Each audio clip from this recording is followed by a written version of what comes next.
Hi guys, and welcome back to my YouTube channel. What I'm going to do again is just, pull from the previous video that I made and touch on something extra. And it's something that has blessed me and that has also encouraged me. It's something that I heard from this other pastor from this conference that me and my sister went to over a particular weekend.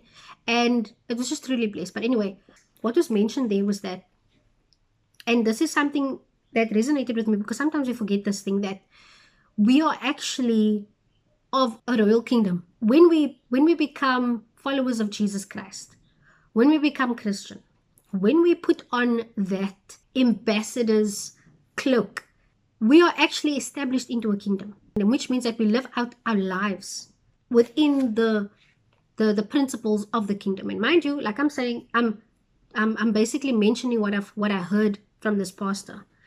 And Pastor Eckhart, I think his name is.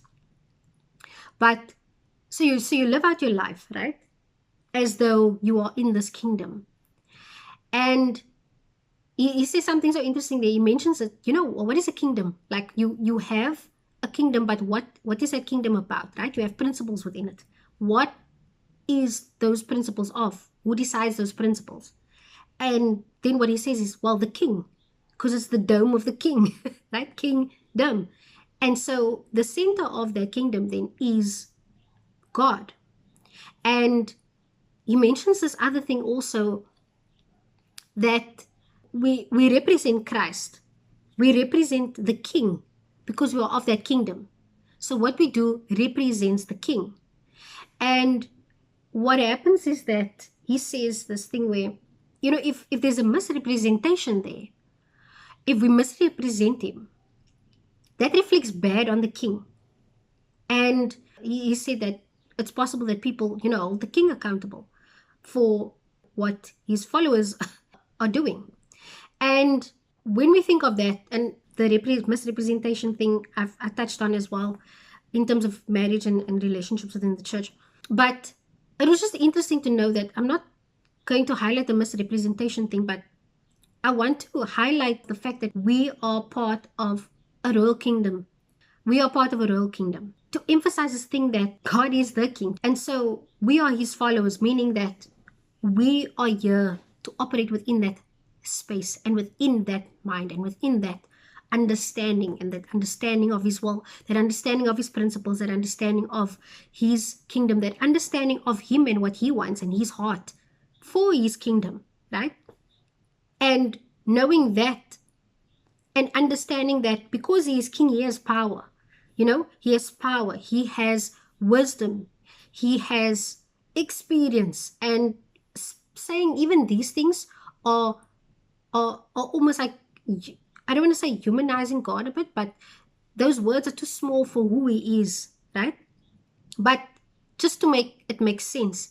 So a king is all of those things, right? There's more things. The king is of the full authority. The king is glorious, prestigious, royal, all of these great things. And so that is God. And so when we operate in our daily lives, when we operate with whatever we are doing, we need to understand that we come with this kingdomshipness that is of a godly kingdom, of a prestigious kingdom. And that is what we are part of. And that is a privilege to have and be and to live within. And it sits in our minds this thing of, okay, so, there's something about us that is royal, that should be royal.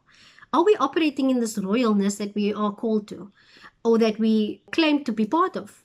Are we operating in that kingdom principles? And not just that, but understanding that while we are trying to operate in this kingdom principles and within this kingdom values, that we have a king that is standing by us.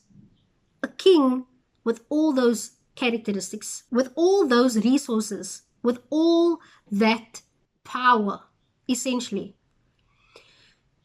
And that we operate with him, at our side, with him within us, with him around us, with him backing us. It's very important to know that we are not alone when we operate in godly principles, because we have someone with us who is a king and who is better than any king that we have ever seen and ever heard of here on earth.